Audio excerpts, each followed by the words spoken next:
Hi! In front of me is Infinix Note 12 2023, and today I would like to show you how you can switch on or off location of this device. First of all, go into Tab menu.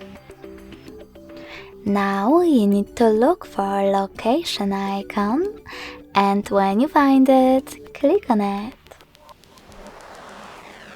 In this pop-up, to disable location, select Close.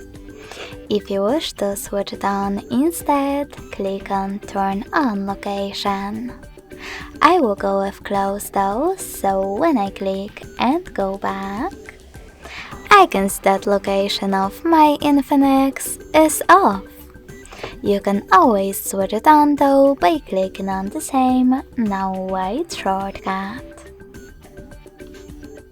You can also go into Settings instead, scroll down and click on Location section.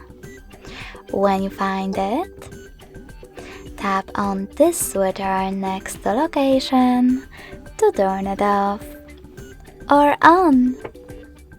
Thanks so much for watching. If you enjoyed this video, smash that like button, comment and subscribe. Bye!